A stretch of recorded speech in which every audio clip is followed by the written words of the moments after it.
ओम शांति। ओम शांति। आज 10 जनवरी 2023 की मुरली है। बाबा कहते हैं, मीठे बच्चे, तुम्हारा यह मर्जीवा जन्म है। तुम ईश्वरीय बाप से वर्षा ले रहे हो। तुम्हें बहुत बड़ी लॉटरी मिली है, इसलिए अपार खुशी में रहना है।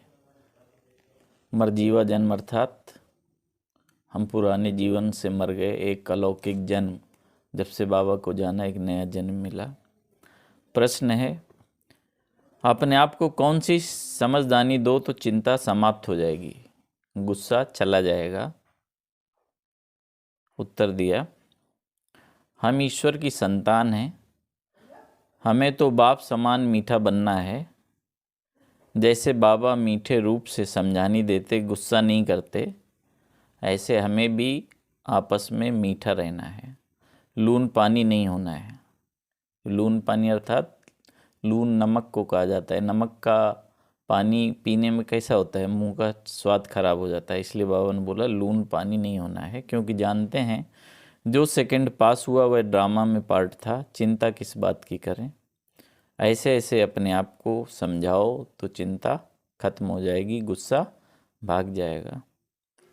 गीत है, यही बहार है। आगे क्या है गीत? यही बहार है दुनिया को भूल जाने की। ओम शांति।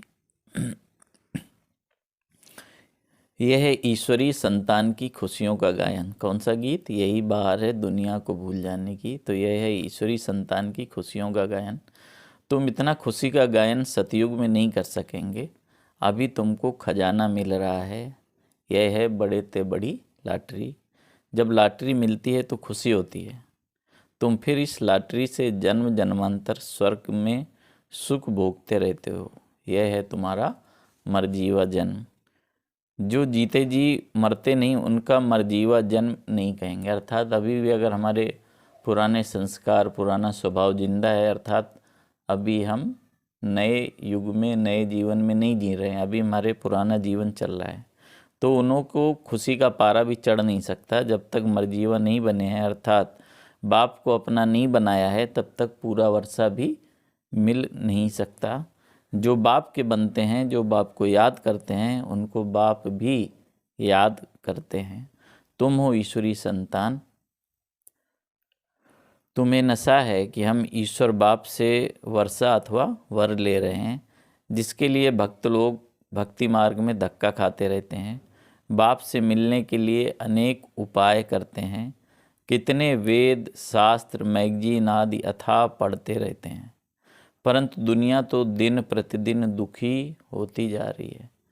एक तरफ भक्ति मार्ग का जोर है, इतने चैनल, इतने कथा भागवत, लेकिन अगर हम देखें तो उनको भी सुख शांति नहीं मिल रही है। दुख प्रतिदिन दुखी और होते जा रहे हैं। इसको तमो प्रदान होना भी है। यह बबूल ट्री है ना, बबूलनाथ फिर आकर कांटों से फूल बनाते हैं। तो बाबा का एक नाम बबूलनाथ भी है, अर्थात बबूल अर्थात कांटा, कांटे को फूल बनाने वाले बबूलनाथ। बॉम्बे में भी बहुत बड़ा मंदिर है बबूलनाथ का। कांटे बहुत बड़े बड़े हो गए हैं, बड़े जोर से लगते हैं। कांटे अर्थात आसुरी स्वभाव, संस्कार, हमारी कोई भी बात, हमारा कोई भी स्वभाव जो दूसरे को दुख दे, तो वो कांटा है। तो बाबा ने बोला कि कांटे बहुत बड़े हो गए हैं, बड़े ज़ोर से लगते हैं, उनको अनेक प्रकार के नाम दिए गए हुए हैं। सतयुग में तो ये होते नहीं। बाप समझाते हैं यह है कांटों की दुनिया, एक दो को दुख देते रहते हैं। घर में बच्चे भी ऐसे कपूत निकल पड़ते हैं जो बात मत पूछो। माँ बाप को बहुत दुखी करते हैं। सभी कोई एक समान भी नहीं होते। सबसे जास्ती दुख देने वाला कौन है? मनुष्य ये नहीं जानते। बाप कहते हैं इन गुरुओं ने परमात्मा की महिमा गुम कर दी है। तो कई जगह बाबा ने बोला कि गुरु लोगों ने क्या किया, सर्वव्यापी कह दिया, या आत्मा ही परमात्मा, खुद कोई परमात्मा का नाम दे दिया, तो क्या हो गया, परमात्मा की महिमा ही गुम हो गई। हम तो उनकी बहुत महिमा करते हैं। क्या महिमा है? ज्ञान का सागर, गुण का सागर, शक्तियों का सागर, प्रेम का सागर। तो वह परम पूज्य परम पिता परमात्मा है। शिव का चित्र भी बहुत अच्छा है, परंतु बहुत लोग ऐसे हैं जो मानेंगे नहीं कि शिव कोई ऐसा ज्योति बिंदु है, क्योंकि वह तो आत्मा सो परमात्मा कह देते हैं। आत्मा अति सूक्ष्म है जो वृक्ति के बीच में बैठती है। फिर परमात्मा इतना बड़ा आकार वाला कैसे हो सकता है? क्योंकि जैसे बच्चे वैसे ही पिता, जैसा पिता वैसे बच्चे। तो आत्मा जब अति सूक्ष्म है तो परमात्मा भी अति सूक्ष्म होगा। फिर उन्होंने इतना बड़ा आकार दे दिया है। बहुत विद्वान आचार्य लोग बीके पर हंसी उड़ाते हैं कि परमात्मा का ऐसा रूप तो हो नहीं सकता। वह तो अखंड ज्योतिर्मय तत्व हजारों सूर्य से भी तेजोमय है। वास्तव में ये रांग है। उनकी राइट महिमा तो बाप खुद बताते हैं। वह मनुष्य सृष्टि का बीज रूप है। ये सृष्टि एक उल्टा झाड़ है। सतयुग त्रेता में उनको कोई याद नहीं करते। मनुष्य को जब दुख होता है तब उनको याद करते हैं, हे भगवान, हे परम पिता, रहम करो, है ना। इसलिए गायन है कि दुख में सिमरन सब करें, सुख में करे न कोई। और सुख में जो सिमरन करे तो दुख काहे को होए। तो इसलिए जब मनुष्य सुखी होता है सतयुग में भगवान को याद नहीं करता। सतयुग त्रेता में कोई रहम मांगने वाला होता नहीं, क्योंकि वह है बाप रचयिता की नई रचना। इस बाप की महिमा ही अपरंपार है। क्या महिमा है? वह ज्ञान का सागर है, पतित पावन है। ज्ञान का सागर है तो जरूर ज्ञान दिया होगा। वह सत्य चित आनंद स्वरूप है, चैतन्य है।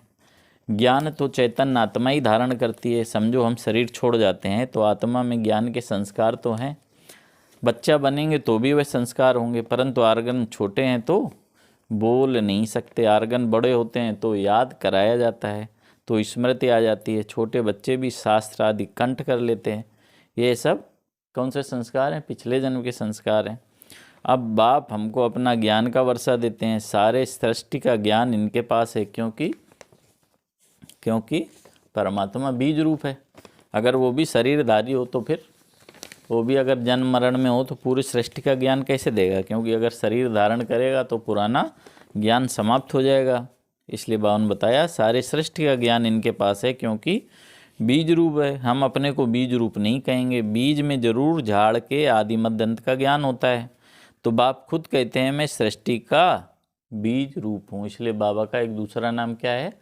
उनको वृक्षपति अर्थात बृहस्पति की दशा बोलते हैं ना। तो वृक्षपति अर्थात पूरे वृक्ष का ज्ञान बाबा को है। इस झाड़ का बीज ऊपर है।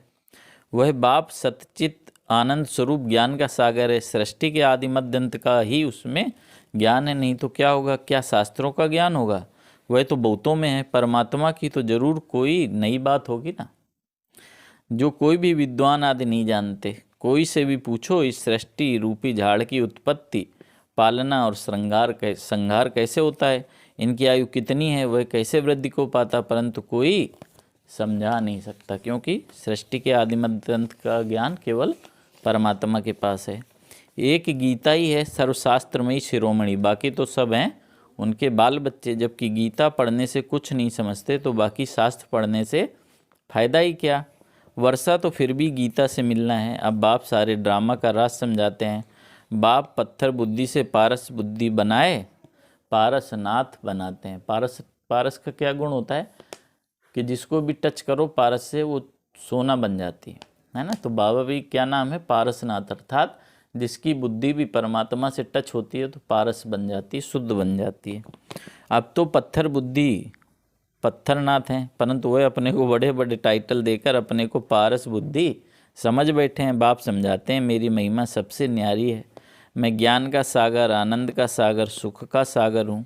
ऐसी महिमा तुम देवताओं की कर नहीं सकते। भक्त लोग देवताओं के आगे जाकर कहेंगे आप सर्वगुण संपन्न हैं। बाप की तो एक ही महिमा है, वह भी हम जानते हैं। अभी हम मंदिर में जाएंगे तो बुद्धि में पूरा ज्ञान है कि इन्होंने तो पूरे 84 जन्म लिए होंगे।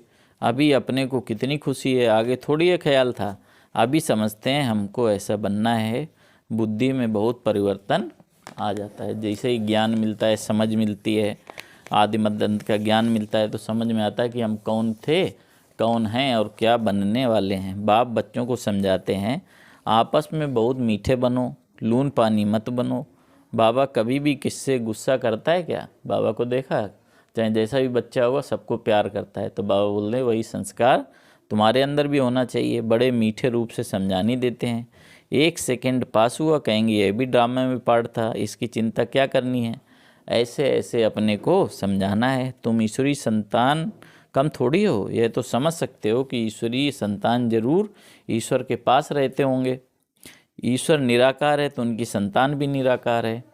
वही संतान यहाँ चोला लेकर पार्ट बजाती है। स्वर्ग में मनुष्य हैं, देवी देवता धर्म के, अगर सबका हिसाब बैठ निकालें तो कितना माथा मारना पड़े, परंतु समझ सकते हैं कि नंबर वार समय अनुसार थोड़े थोड़े जन्म मिलते होंगे। आगे तो समझते थे मनुष्य कुत्ता बिल्ली बनते हैं, अभी तो बुद्धि में रात दिन का फर्क आ गया है। ये सब है धारणा करने की बातें। अभी समझ में आ गया कि जैसे आम का बीज है तो आम का ही वृक्ष होगा, तो उस अनुसार जिस जाति की आत्मा है उसी जाति में ही उसका जन्म होगा। अर्थात मनुष्य प्रजाति की आत्मा मनुष्य में जन्म लेगी, बिल्ली की बिल्ली में जन्म लेगी, लेकिन मनुष्य कुत्ता बिल्ली नहीं बनता।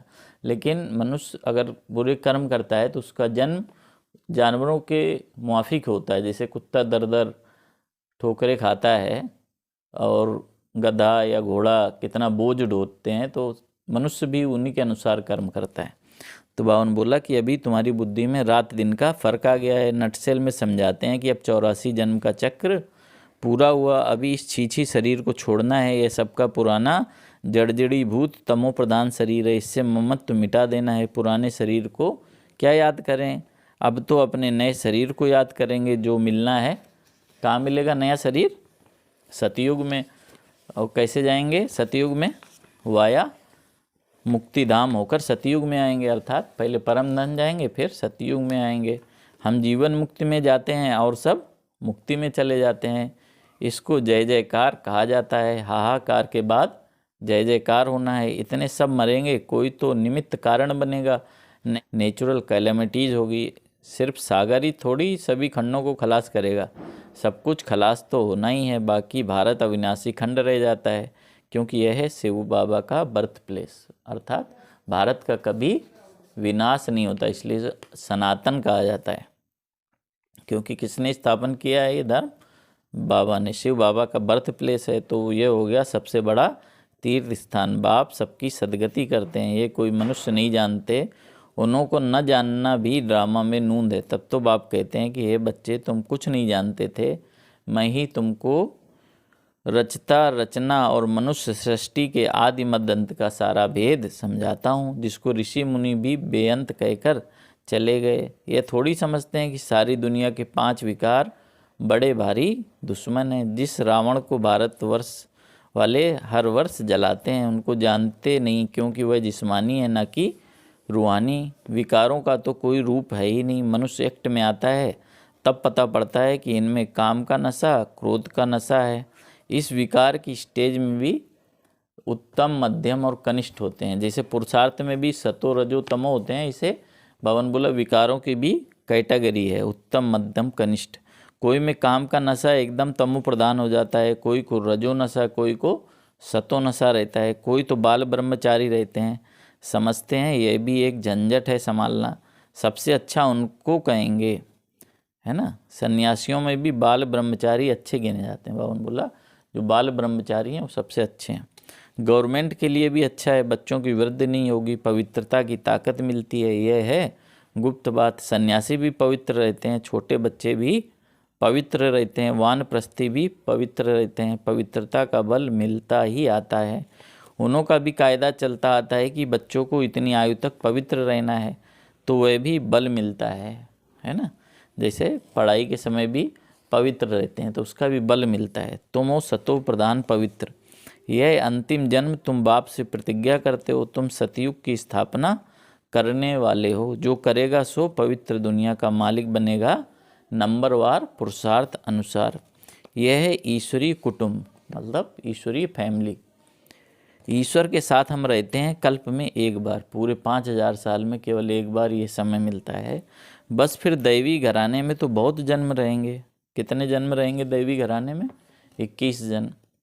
यह एक जन्म ही दुर्लभ है। यह ईश्वरीय कुल है, उत्तम से उत्तम। ब्राह्मण कुल सबसे ऊंची चोटी है। नीच ते नीच कुल से हम ऊंच से ऊंच ब्राह्मण कुल के हो गए। शिव बाबा जब ब्रह्मा को रचे तब तो ब्राह्मण बने, कितनी खुशी रहती है जो बाबा की सर्विस में रहते हैं। हम ईश्वर की औलाद बने हैं और ईश्वर की श्रीमत पर चलते हैं, अपनी चलन से उनका नाम बाला करते हैं। बाबा कहते हैं वह तो हैं आसुरी गुण वाले और तुम हो दैवी गुण वाले। जब तुम संपूर्ण बन जाएंगे तो तुम्हारी चलन बहुत अच्छी हो जाएगी। बाबा कहेंगे यह हैं दैवी गुणों वाले, नंबरवार पुरुषार्थ अनुसार। आसुरी गुण वाले भी नंबरवार होते हैं, बाल ब्रह्मचारी भी हैं, सन्यासी पवित्र रहते हैं, सो तो बहुत अच्छा है, बाकी वह किसकी सदगति कर नहीं सकते।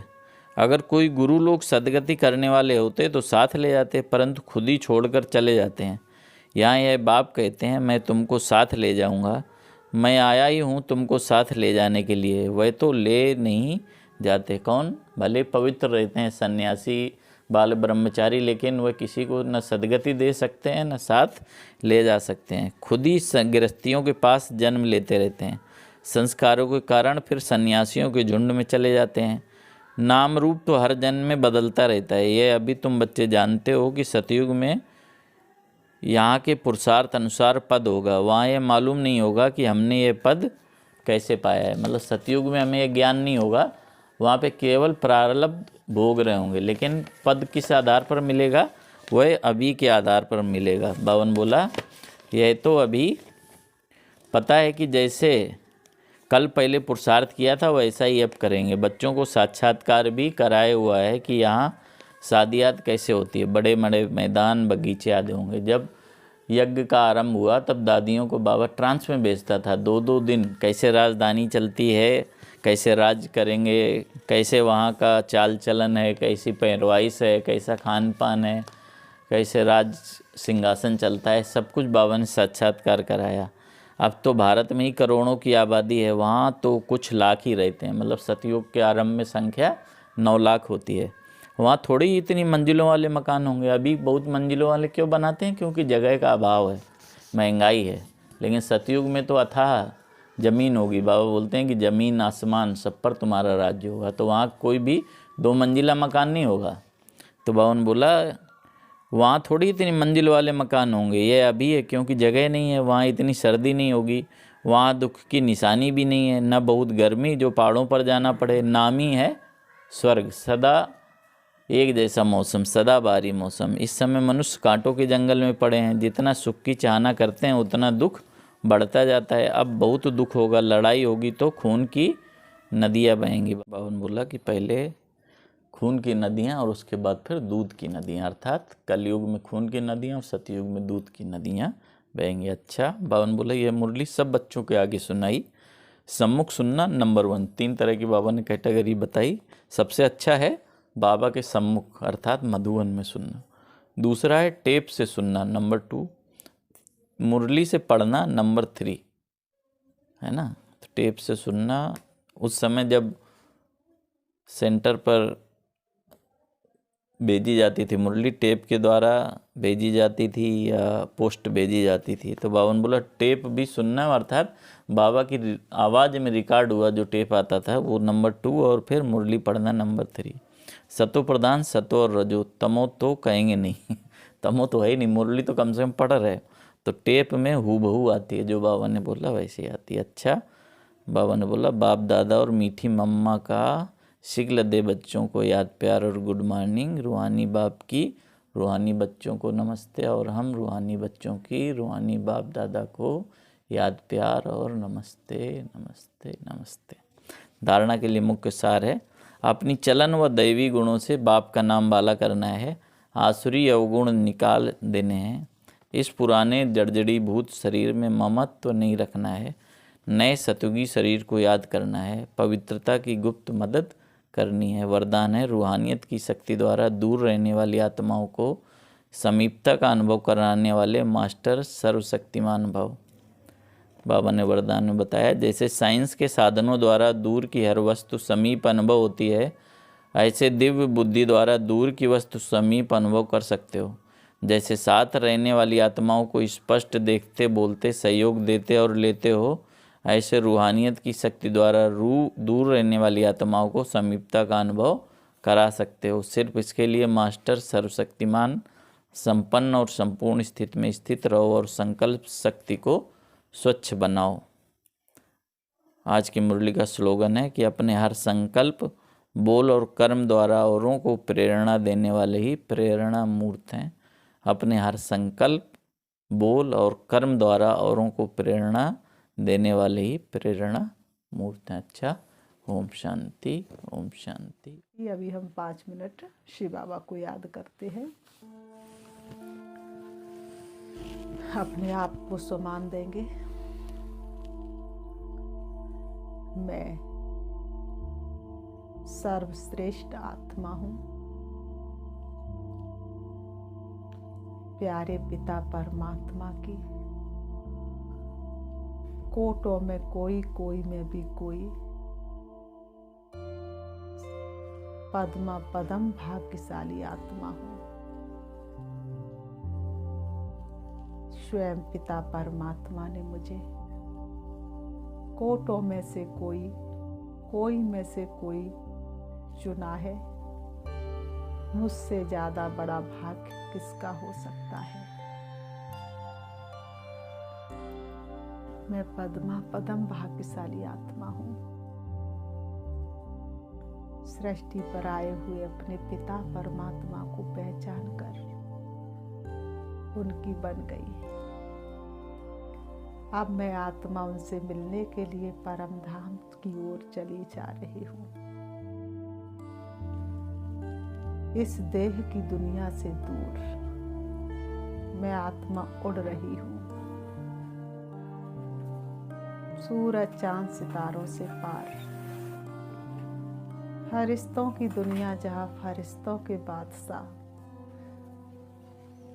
ब्रह्मा बाबा विराजमान है, उससे भी ऊपर मैं आत्मा पहुंच जाती हूँ। परम धाम शांति धाम में, जहाँ हल्के सुनहरे लाल रंग का आसमान है, चमकता हुआ दिव्य सितारा है, वही मेरा शिव बाबा है। मैं आत्मा अपने पिता परमात्मा के सन्मुख हूँ। बाबा से रो रुहान कर रही हूँ। बाबा आप कितने महान हैं, ऊंचे से ऊंच है। आपने मुझे क्या से क्या बना दिया। सारी दुनिया जिसको ढूंढ रही है, मैं उन सृष्टि के रचयिता परमात्मा के सामने हूँ। उनका बच्चा बनने का मुझे सौभाग्य मिला। उनकी सानिध्य में रहने का मुझे भाग्य मिला। बाबा, मुझे आपने सृष्टि के आदि मध्य अंत का ज्ञान देकर त्रिकाल दर्शी बना दिया।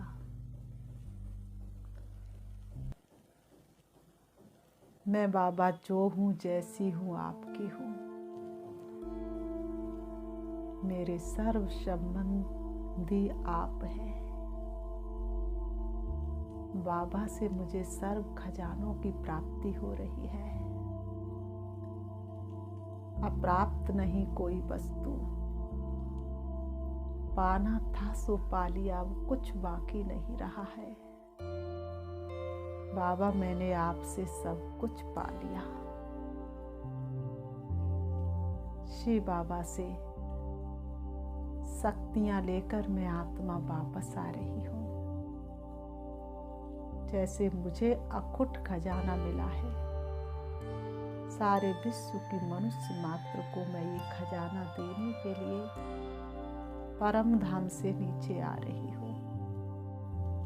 आ जाती हूँ सूक्ष्म वतन में। फरिश्तों की दुनिया से भी नीचे मैं आत्मा, तारागढ़ से भी नीचे, चंद्रमा से भी नीचे, सूरज से भी नीचे आ जाती हूँ सृष्टि रंगमंच पर। मेरी शक्तिशाली किरणें विश्व के कोने कोने में फैल रही है। एक एक मनुष्य मात्र की भ्रकुटी के बीच में पड़ रही है। अब मैं आत्मा सृष्टि रंगमंच पर अपने देह रूपी वस्त्रों के पास आ जाती हूँ। आकर के दोनों ब्रह्मों के बीच भ्रकुटी में विराजमान हो जाती हूँ। मेरे प्रकाश से चारों तरफ का वातावरण शुद्ध होता जा रहा है। मेरे घर का कोना कोना पवित्र हो रहा है। ओम शांति।